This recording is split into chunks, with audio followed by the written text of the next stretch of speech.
Tal is a prominent figure in the global innovations ecosystem. Founded 14 startups as relators since 2012 in both Israel and abroad. His profile is huge, and he has been identified here as a guru. Some of the greatest challenges we have in Nigeria is all about startups. We have issues with startups, and immediately we start, sustainability becomes a huge problem. And I think Mr. Tal Catran coming in this summit will go a long way in bringing new ideas on how to sustain startups, enterprises in Nigeria. Mr. Tal, you have the floor. Thank you for coming. Thank you, Chris. Thank you for the introduction. Thank you, Felix, for inviting me, Alon, and all my Israeli friends. I see Daniel is also here. So I'm very glad and happy to be here and share with you all. If you can give me the courtesy in opening your cameras as well, because we're going to have like 20 minutes of fun, and I want to see you all laughing a little bit, although the subject is super serious. Yes, I initially wanted to speak about the startups, but you know, having myself 7 years of experience working in the Israeli aerospace industry under the training division, selling and promoting cyber education worldwide. And of course, I would assume that you are all aware of the Deloitte report of 2020, the forecast for 2020 about Nigeria itself. I would very much like to learn also from your experience, because it says in the report that in Nigeria, teaching of cyber will be now part of the curriculum of schools to increase awareness, okay, and develop skills for cybersecurity. Let me tell you that in Israel, cybersecurity starts in the age of 9 or 10. We already teach it at schools. And yes, it's all about awareness. It needs to be clear that you guys are all professionals. You are experts. You know cyber. But our biggest problem is the population that is not aware of cyber. And it needs to be aware. Now we ask ourselves, how can we make them more aware of cyber threats? And even if they are encountering a cyber threat, what can they do about it? So I read in this report that 2020 for Nigeria, or let's say, as Deloitte say, is the year of shifts. And one of the things that stood out is zero trust. Never trust, always verify. So I think this is also an issue that needs to be addressed. And the thing is that conferences like this, as great as they are, because you see that, well, Felix can tell you, it didn't take much persuasion from his side to get me on board. And I think everyone here, being also business people, we see the opportunity with you. And I think that you are very open to take the opportunity from us. The question is, what happens the day after? The question is, once this event ends, or the hackathon, or the makeathon, or the thinkathon, or the whatever ton, what is going on the day after? And honestly, let's be honest here, nothing. We are all happy, hugs, kisses, some pizza, some beers, and we're done. This is why hackers have this paradise of doing whatever they want, and to keep us all under attack. And I'm not telling you things that you don't know. You probably don't know if maybe there's a hacker right here listening to us. We don't know. How will we know? And again, the issue is trust. Let me take you to a near cousin of cyber, okay, is blockchain. And why is blockchain building up speed right now? Forget about the crypto for a second. Trust. We don't want middlemen. We want trust. And the stronger the security of the system is, the more we trust it. the more we feel secured. Yes, it's about security. And have no doubt that what COVID made for digital, trusting it, flying it forward, light years away, we are all digital right now. If you like it or not, we are digital, our parents are digital, our kids are digital.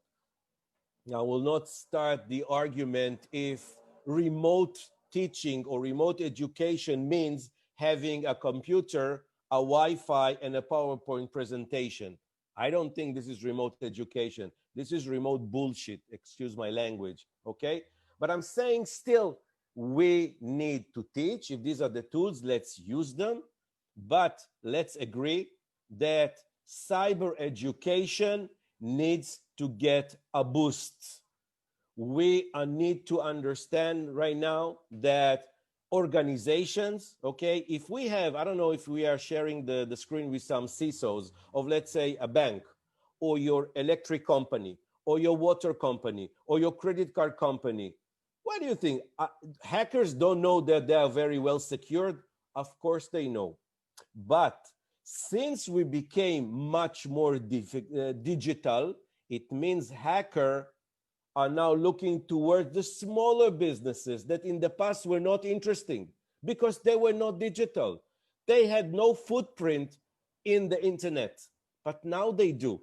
And they are vulnerable. They are very easy to hack. And there is business there. And we all agree again, hackers, they don't need to work hard now fighting the security of a bank when they can go to a medium company which is not well secured, having to be much more digital and do whatever they want. So for hackers right now, oh my God, it's a real paradise.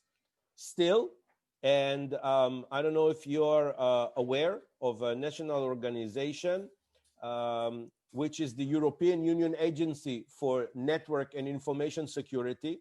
Well, they said already, skills and capabilities are the main concern of organizations. By the way, also the ones who are secured or have their own teams, you know, their SOCs or whatever. They need, okay, still, the need for related training programs and education is lacking. This is a worldwide problem. So again, although this was not the center of my lecture, I do want to share with you that education is super duper important. And the more emphasis you put on pushing that ahead, and by the way, I see Margarita is here. She can share a lot. She's doing that with Checkpoint and other leading companies. This is where I would put my emphasis. This is where I allocate money right now in budget from kids, teenagers, entire population, and yes, also the professionals. Because the one thing that we see with cyber, very much like the COVID, the virus, it mutates. Hackers mutate, they retaliate. You become stronger, they become smarter. You become quicker, they are faster than you. This is the industry that we chose. It's a hard-beached industry, but we should be there in the middle. Now, again, I don't know how many of you have startups, used to have startups, will have startups, but I'm here to motivate you and tell you, no opportunity will fall into your lap just from the sky if you will not go after it and find it yourself. This is something that we all need to understand. COVID is here. This is the day after. No more speaking about, well, I'm the only guy still speaking about exit strategy just because the word exits gets me some audience, but nothing more. Exit has been done. We are living the new normal right now. This will only increase and be more severe. I don't know when we will meet again. I don't know. Although we are people are a social animal, we like to hug, we like to kiss, but this is now not our choosing anymore. Israel is now coming out of 3 weeks of lockdown, second wave. Look at the news right now. The entire world, Europe is leading, is going into the lockdown right now. COVID ain't stopping for no one, very much like cyber. If I'm a hacker right now, I'm saying, thank God for COVID. Sorry to say it, because the opportunities, the vulnerabilities are immense. And Yes, let's face it. When a company becomes insecure, when I did not make the right Windows patches of Microsoft, it was not the machine that didn't do that. By the way, the machine told me, now do it. I said later and later and later and stayed vulnerable. You need to understand right now there are many Israeli startups understanding this niche, developing more and more technologies that deal with this current insecurity, the misconfiguration of security. The fact that there is someone in the organization that didn't listen to the CISO or didn't listen to the IT person, or maybe in the IT department that did not execute the order to do. And by the way, if you execute using, let's say, group policy, for instance, Active Directory, you don't know if you are secured. There's no feedback using Active Directory. You need to go computer by computer. Who does it? No one. So we are unsecure. We are vulnerable for attacks. Add to the fact that now we have remote workers. We work from home. Is that a secret that VPN was designed maybe to hold 10%, maybe 20%, not 100% of the organization? It's not holding. But now I'm a worker, I'm a marketing person, a salesperson, I'm sitting at home, and the VPN is not moving. What do you think I will do? I will go to my son's computer, connect on the home network, and do my job. But I'm vulnerable again. Oh my God, what to do? Who knows? No one. And I will report to no one. The CISO is in the company or maybe at home. He doesn't have a clue. He's in the dark. This is our own doing. This is what I'm trying to say. So all the bad is out. Dirty laundry, we're now washing it. Now let's be proactive. Let's do something about it. So first of all, as much as COVID is a crisis, as much as we see it as a, there is no day after, still it presents a lot of opportunities. Those opportunities will not take care of themselves. The fact that you see an opportunity and not take it, well, you can sit after and say to yourself, oh, I should have done it. Too late, too bloody late. Get on with the program. The fact that the opportunities are here and there is no people to deal with them also shows about the level of education. You know, many times I'm told, why Cisco, Microsoft, Facebook, I don't know, IBM, all of them here in Israel have their R&D centers here. Well, of course, it correlates to the fact that the manpower, the educated workforce in Israel is immense. Almost everyone here has a second degree. Second degree is like finishing school. It's like obvious, you should have it, okay? Add to the fact that we teach cyber. You know, we teach Chinese from the age of 13. Why do we teach Chinese? We're Israelis, we need to teach Arab. We teach Arabic as well. We teach Chinese because we see where the world is going. We are seeing who is the superpower, the next one at least. So we are making ourselves very much prepared. Again, very much like cyber. You see where the vulnerability is about to happen, you take one step and get ready for that. So yes, you discussed the need for everything remote. Education remote, telemedicine remote, robotics remote. We see robots taking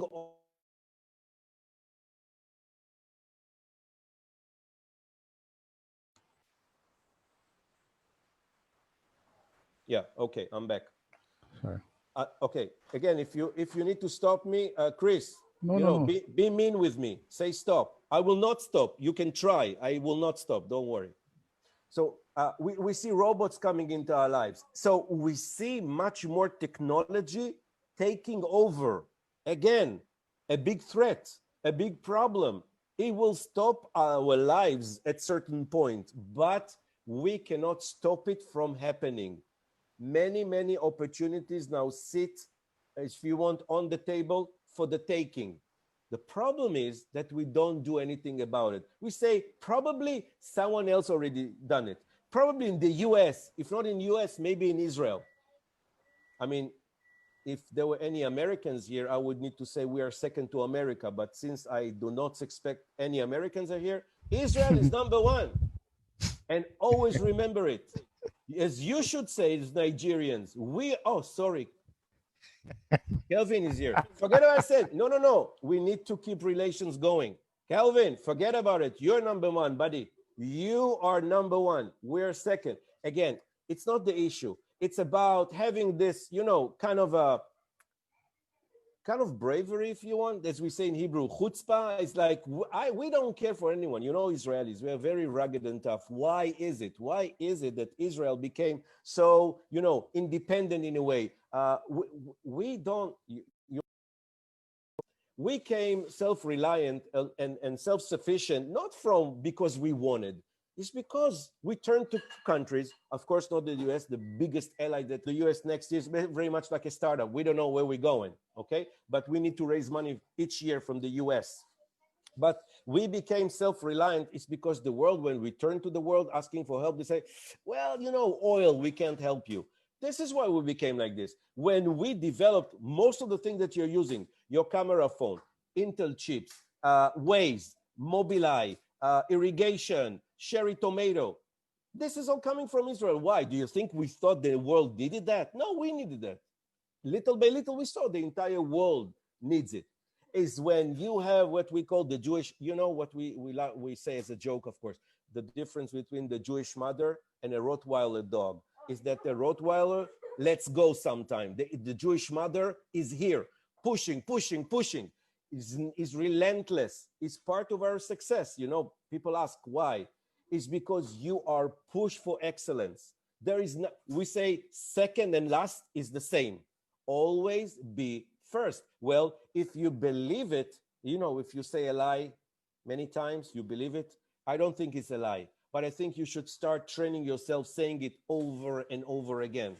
It's because when you start pushing and you're showing the way, and you don't just say to people, join me, you reach out, you grab them and you say, you're coming. I'm not asking you. This is education.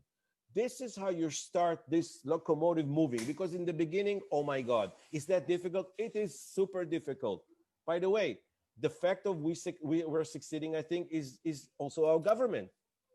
If you ask Israelis about the government, they will whine and say it's horrible. If you ask them, is it helping the ecosystem? The answer is, well, not enough. Do you know that our government gives 4.5% of GDP?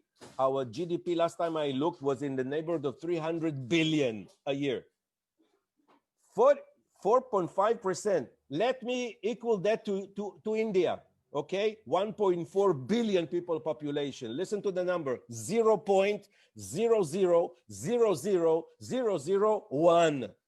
This is what it gives to its ecosystem, okay? And this is what our government, because our government acts like any investors. It wants to see an ROI. And if you think about the fact that Israeli startups made 2018, 2019, $30 billion of exits, where the government gets about 25 to 30% tax, well, I think it's a great deal. If I'm the government, I want to invest all the time. But again, it starts with the education.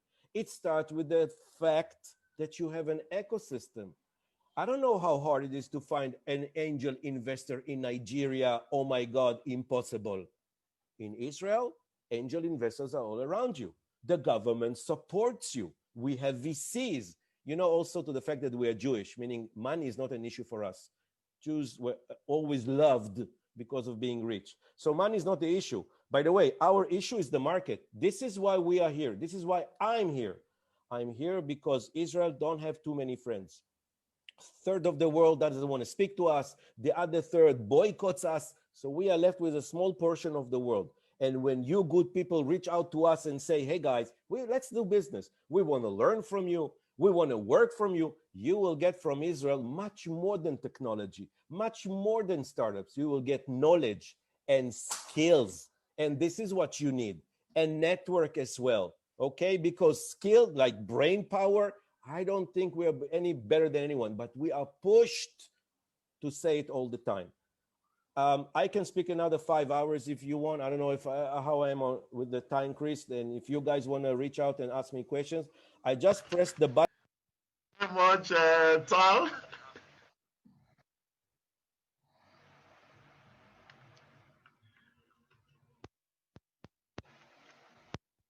Hello, can you hear me?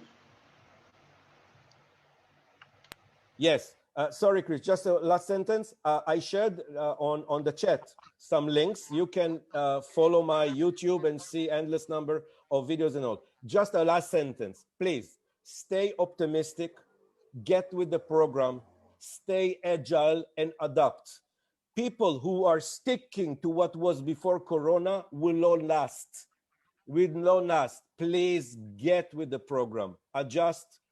Clean your CV, get ready with the CV and LinkedIn looking for jobs. This is the time. Stay optimistic, stay engaged. If you're working for a company, don't sit at home and say, oh my God, do I have a job? Call the company. Offer the company new ideas. Be part of a team. Don't stick at home. Thank you so much for this invitation. I hope you enjoyed. I do also bar mitzvah, weddings, if you want to invite me, only by Zoom, sorry, for now. And get on with the program. Thank you so much for having me. Bye. Shalom. I think, thank you very much, Tal. Beyond your technical skills, I have also seen that you are an orator. And you are supposed, I think we should be writing to Benjamin Netanyahu that he has a new foreign minister, a minister that markets the image of Israel. Thank you very much. Thank you very much. I think as Nigerians, we have wonderful relationship with the Americans. We have wonderful relationship with Israel.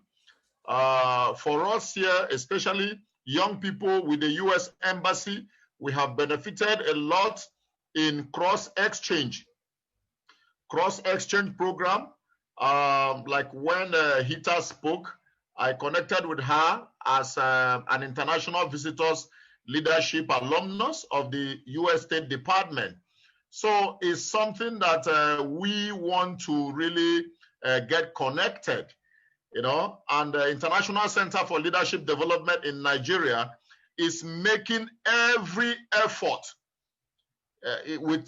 He's in partnership with us, African Youth Initiative on Crime Prevention. We want to bring these international experts to Nigeria 2021. We don't just want Tal to talk on Zoom. We don't want Margarita, although we've not heard from her. We don't want Elon Rafeli and Kelvin. We want every one of you to be in Nigeria. I think it will be a tech revolution summit. So thank you very much once again, everyone. Our participants look forward to seeing you tomorrow. Please, let's endeavor to come early tomorrow so we can start as early as possible. Thank you very much. I appreciate you. I say God bless you all. Thank you. Bye-bye. Hey, thanks, everyone. Bye. Thanks. Bye, everyone. All right. Bye-bye. Bye-bye.